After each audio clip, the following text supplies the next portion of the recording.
है वत्सासुर? ये जाल है इसका, छल है, पर मैं इसके बहकावे में नहीं आऊंगा।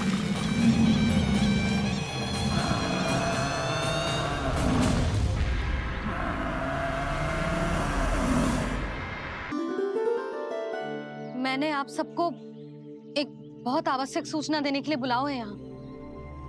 आज मैं कान्हा के पीछे पीछे वन गई थी। वहां मैंने कछु ऐसा देखो है जिसकी कल्पना करना भी असंभव है। मैंने बहुत विचित्र मानव देखो वहां, जो मानव जैसा भी ना था। जो भी था ना, साधारण जीव तो ना था। पर जसोदा, ऐसा कैसे संभव हो सकता है? क्या बुद्धि लगाई है यशोदा ने। मेरे सामने एक न चली तो अब गोपियों को अपनी योजना में सम्मिलित कर रही है। आप तो मेरा विश्वास करो मौसी, मैं सच्ची कह रही हूं। उसका तो सर भी विचित्र था।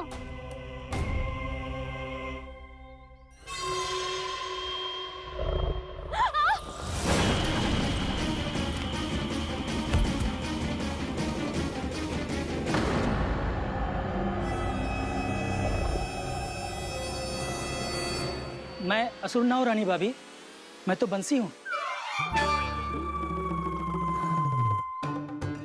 बंसी, तू यहाँ क्या कर रहा है? रानी भाभी, कान्हा ने ये पोटली और मटकी देके भेजो है ताकि आपको पता चल जाए कि उन लोगों ने भोजन कर लिया है और वो सब सुरक्षित भी है। तू उन्हें अकेला छोड़ के यहाँ आ गए है और ये भी कह रहे हो कि वो सुरक्षित है। इतनी भी क्या शीघ्रता है वत्सासुर? ये जाल है इसका, छल है, पर मैं इसके बहकावे में नहीं आऊंगा।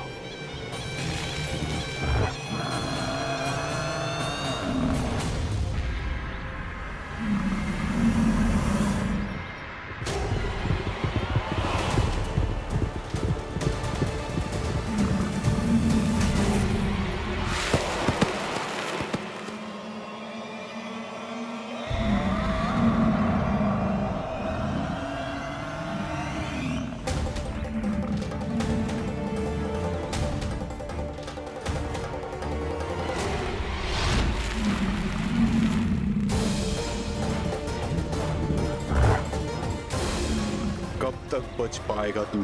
और स्वयं बच भी गया तो इन बालकों के प्राणों की रक्षा कैसे करेगा? यदि तू अपनी हार स्वीकार नहीं करेगा तो इन सबको अपने पांव के नीचे कुचल दूंगा मैं।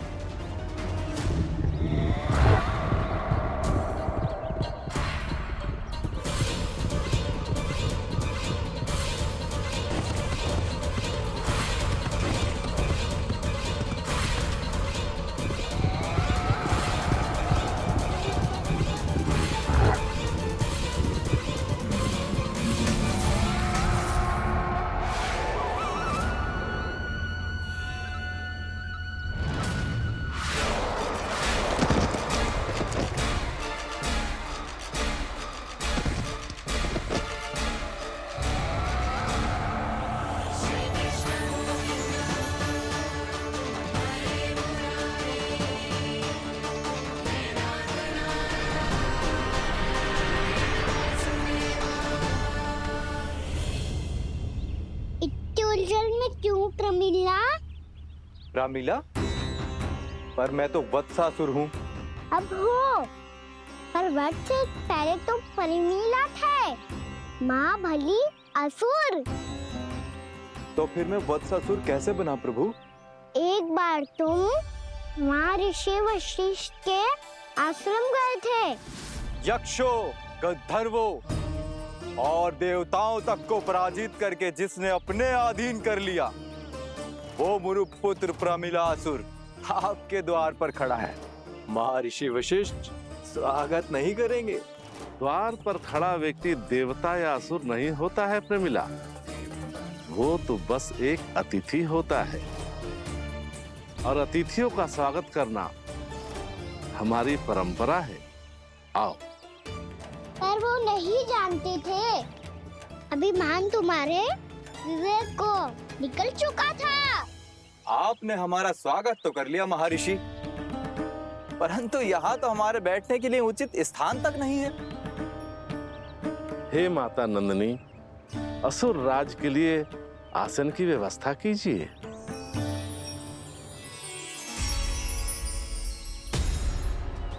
विराजिए असुर राज।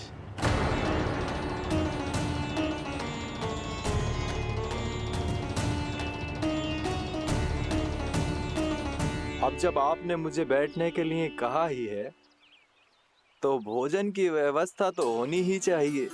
अतिथि तो ईश्वर स्वरूप होते हैं प्रमिला, और उनकी इच्छा पूरी करना हमारा कर्तव्य है। हे माता नंदिनी, मेरी विनती स्वीकार करें।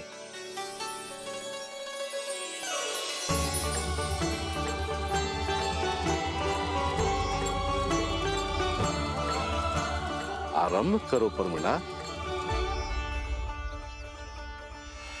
ये तो बहुत ही चमत्कारी गाय है, किसी भी मूल्य पर इसे प्राप्त करना ही होगा मुझे। फिर तुमने ऋषि वशिष्ठ से नंदिनी को पाने की योजना बनाई और कुछ ही दिन के बाद ब्राह्मण का रूप लेकर उनके आश्रम पहुंच गए। कहिए ब्राह्मण देव, मैं आपकी क्या सेवा कर सकता हूँ? महर्षि वशिष्ठ के आश्रम आया हूँ। रिक्त हाथ वापस लौटना तो संभव ही नहीं है। ईश्वर की कृपा से आपके मन में जो है वो सब मिलेगा। अपनी इच्छा प्रकट कीजिए ब्राह्मण देव। तो महर्षि, ये गाय मुझे दान में दे दीजिए। गाय मुझे दान में दे दीजिए। किस सोच विचार में पड़ गए महर्षि? क्या आप ब्राह्मण की इच्छा पूरी किए बिना ही उसे आश्रम से लौटा देंगे? किंतु इस ढोंगी के कुचक्र में मत फंसिए महर्षि। ये ब्राह्मण नहीं, असुर प्रमीला है, जो छल में मुझे आपसे छीनने आया है। छल? मेरे साथ छल करता है दुष्ट? तुझे इस कपट का दंड अवश्य मिलेगा। माता नंदिनी, इसके कुकर्म का फल दीजिए। तूने एक दिव्य गाय को पाने के लोभ में अपना वेश बदला था। अब मैं तुझे श्राप देती हूँ, तेरा वेश सदा सदा के लिए बदल जाएगा।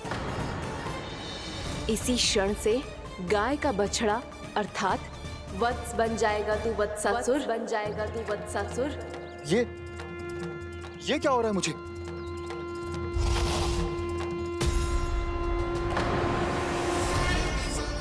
मेरा स्वरूप? हाँ। मुझे क्षमा करें मां नंदिनी, अपना श्राप वापस ले लीजिए। महर्षि, मेरी रक्षा करें। मां नंदिनी, मुझे क्षमा कर दीजिए। भूल हो जाने के बाद उसे सुधारने का एक अवसर तो सभी को मिलना चाहिए माँ। इसे क्षमा कर दीजिए माँ। इसे अपनी भूल का पश्चाताप है। आपसे अधिक और कौन जानता है महर्षि, दिया हुआ श्राप वापस नहीं लिया जा सकता। पर मैं तुम्हें वरदान देती हूँ, तुम्हें वत्सासुर के रूप में केवल द्वापर युग तक रहना होगा। उसके बाद स्वयं प्रभु श्री विष्णु के अवतार तुम्हें मुक्ति प्रदान करेंगे।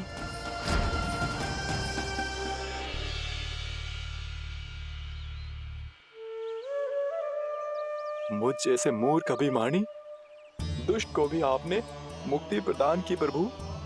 जब भी किसी को अपनी भूल का आभास होता है, वो उसी क्षण क्षमा पाने की योग्य बन जाता है। और जिसने वर्षों तक पश्चाताप भी किया हो, उसके लिए तो मुक्ति का मार्ग भी सहज खुल जाता है।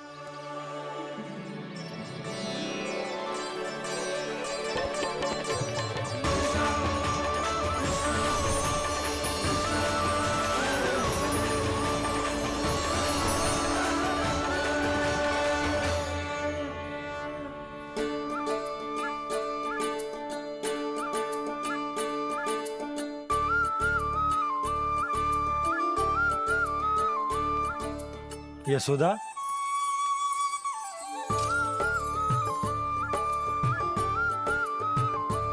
यशोदा, कुम्हार के यहाँ से दीपक ले आए हूं। हर बार की भांति इस बार भी पूरा गांव दीपों से जगमगा उठे हो। वृंदावन में जे हमारी पहली दीपावली है और जे हम बड़ी धूमधाम से मनाएंगे। रानी भाभी, तोरण के रूप में जे टांग दो दौर पे। हाँ टांग दे। अरे ठहरो, बंसी जे तोरण थोड़ी ना है। तोरण तो आम के पत्तों और गेंदे के फूल का बनता है। जे किसने कही तुझे ऐसे टांगने के लिए? तोरण क्यों टांगते हैं पता है? हे नारायण, तोरण इसलिए टांगते हैं ताकि बुराई और नकारात्मकता को हम द्वार के बाहर ही रोक दें और भीतर उन शक्तियों को आमंत्रित करें जो ऊर्जा, उत्साह और दिव्यता से भरी हो, जैसे मैया लक्ष्मी। रानी भाभी, ये बात समझ में ना आई कि तोरण में केवल आम के पत्तों और गेंदे के फूलों को ही क्यों लगाया जाता है? वो इसलिए बंसी क्योंकि आम के पत्ते घर के भीतर की दूषित वायु को खींचकर बाहर निकाल देते हैं और किसी भी प्रकार की नकारात्मक ऊर्जा को उसका हरा रंग घर के भीतर प्रवेश ना करने देते और आंखों को शांति और सुखद अनुभव कराते है, वो बात अलग। इसी प्रकार से गेंदे के फूल भी किसी भी प्रकार की नकारात्मक ऊर्जा को घर के भीतर प्रवेश ना करने देते और उनकी गंध से कीड़े मकोड़े भी घर से दूर ही रहते हैं। समझ में आई बात? जी समझ गए हो। हाँ तो समझ गए हो तो जा ना, शीघ्र आम के पत्ते लेके आजा। जी। यशोदा, अपने कान्हा के गौचारण से लौटने की प्रतीक्षा में तुम जितनी व्याकुल हो ना, उतना व्याकुल तो अयोध्यावासी भी ना थे भगवान श्री राम के वनवास से लौटने पर। हर मैया के लिए उसका लल्ला श्री राम ही होता है। अच्छा एक बात बताओ, तुम अपने श्री राम, मेरा अर्थ है कि तुम्हारे लल्ला की प्रतीक्षा ऐसे ही भूखे प्यासे खड़े रहकर इस द्वार पर करने वाली हो क्या? भोजन की स्मृति सता रही है आपको? अपने लल्ला की कोई चिंता ना है। सारे बालक वन में अकेले हैं, अब तो बंसी भी यहाँ आ गए हैं। नारायण ही रक्षा करे उन सबकी, कहीं कोई अनहोनी ना हो जाए। इतने घने वन में कहीं कोई पशु या कोई राक्षस आ गो तो? अभी तो कह रही थी कि तुम्हारा लल्ला श्री राम है। अरे श्री राम तो 14 बरस का वनवास काटकर सुरक्षित अपने घर लौट आए थे। तुम्हारा लल्ला तो सवेरे गया है गौचरण को, गोधूली के पहले वापस आ जाएगा। चिंता मती करो यशोदा, अकेले रहकर सब संभालेगो तभी तो हर परिस्थिति का सामना अच्छे से कर पाएगो।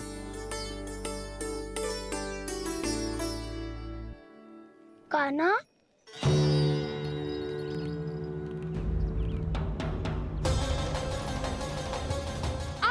तो पूरा फंस गया। अब इस स्थिति को कैसे संभालूं? जी कैसे हो? जी वत्स तो हमारो ना है। जी वत्स तो है ही ना। जी तो एक बहुत भयानक राक्षस लग रहा है। राक्षस? सच्ची बता कान्हा, जे तूने तो ना कियो? ठहर जा कान्हा, हम घर लौट जाएंगे। अब पहरा देने की मेरी बारी है। आप जाओ और विश्राम करो। वन में आने से लेकर अब तक जो भी हुआ है सब तुम्हारी योजना का ही भाग है और अब ये भी तुमने ही किया है ना कान्हा? मुझे आप नहीं पहचानोगे तो और कौन पहचानेगा दाऊ? पर अब समझ ही गए हो तो बस देखते ही मत रहो, सहीठा भी करो। स्मरण करो क्या है मेरा सत्य। स्मरण करो? मैं कौन? बोल कान्हा, सत्य बता। तू नहीं करो अजय? इतना बड़ा वत्स, बल्कि वत्स भी नहीं, इतना बड़ा राक्षस और इतना छोटा सा कान्हा। उज्जवल अपने बड़बोलेपन में कुछ भी बोलने लगते हो तुम। भला कान्हा में इतनी शक्ति कहाँ जो इतनी बड़े राक्षस की ये दशा कर पाए?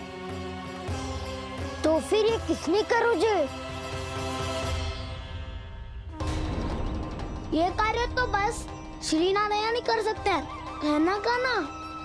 इतनी क्षमता तो उन्हीं में हो सकती है। पर सखाओ, इसके बारे में गांव में किसी को पता ना चलना चाहिए। क्यों? क्योंकि यदि हमारे माँ को पता चल गया कि यहाँ कुछ ऐसा हुआ है, तो फिर कल से हम में से कोई भी यहाँ ना आ पाएगा। तो फिर गांव में ही खेलना छुपन छुपाई। उन सब का तो केवल वन आना बंद होगा। पर मेरी मैया तो मुझे घर से बाहर निकलने ही ना देगी। नाना, हम किसी को कछु ना बोलेंगे, है ना सखाओ? हाँ।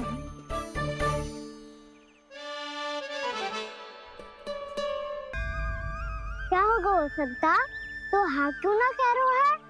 क्योंकि हम यदि वन में आते ही रहे और ऐसे ही भयानक राक्षस या पशु ने हम पर फिर से आक्रमण कर दिया तो कान्हा है ना, मेरे कहने का अर्थ है कि श्री नारायण है ना, जैसे उन्होंने आज हमारे प्राणों की रक्षा की, भविष्य में भी वही करेंगे।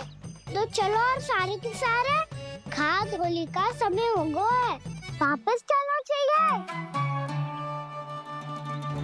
मना तो कर दिया है, पर ये सब मानेंगे यदि इनमें से किसी ने भी भैया के सामने मेरा पेट खोल दिया तो?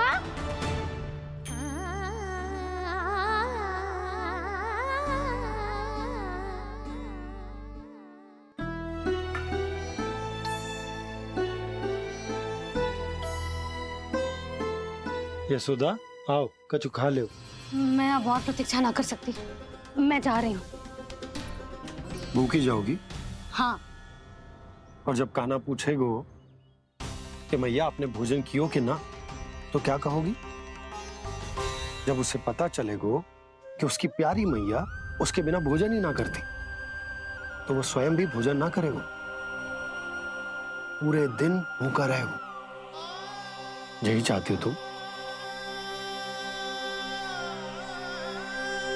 कान्हा के लिए भोजन कर लो, फिर मैं स्वयं लेकर चलूंगा तुम्हें कान्हा के पास।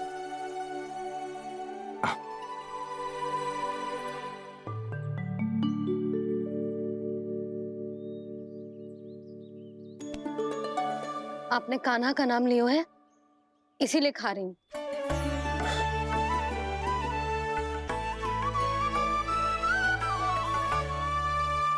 तो जय कृष्ण के नाम को।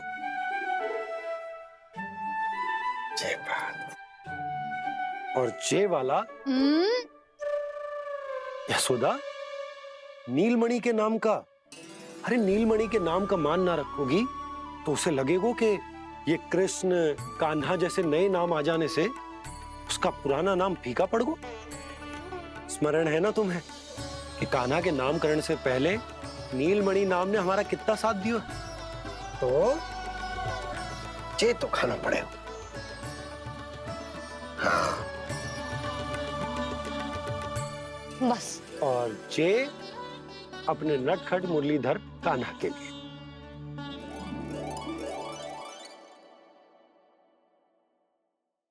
लल्ला का नाम ले लेके आपने पूरा भोजन करा दियो। अब चलो, ले चलो मुझे उसके पास।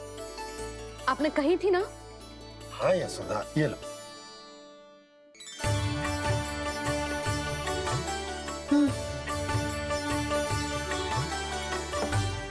चलो। हमने तो वापस न लौटने का वचन दिया था अपने लल्ला को।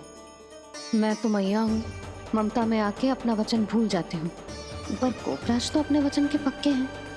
जे इतनी शीघ्र कैसे तैयार हो गए?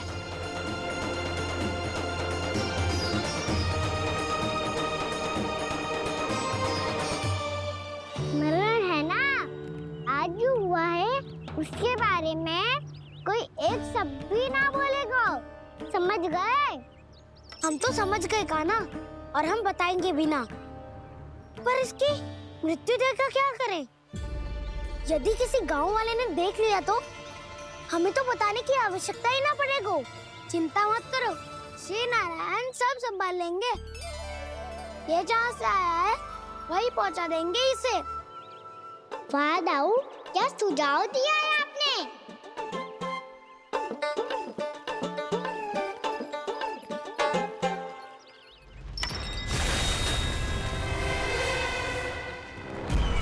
देखना तुम दोनों, जो कोई नहीं कर पाया वो वत्सासुर करके दिखाएगा, बद्ध कर देगा मेरे उस शत्रु का विष्णु अवतार।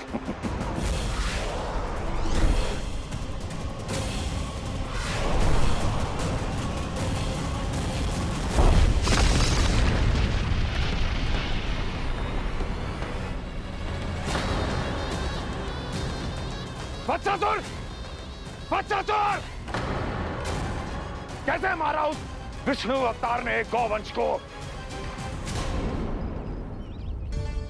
तुमने वत्स का अर्थात गोवंश के जीव का वध किया है कान्हा? नहीं दाऊ, मैंने तो राक्षस वत्सासुर को मोक्ष किया है।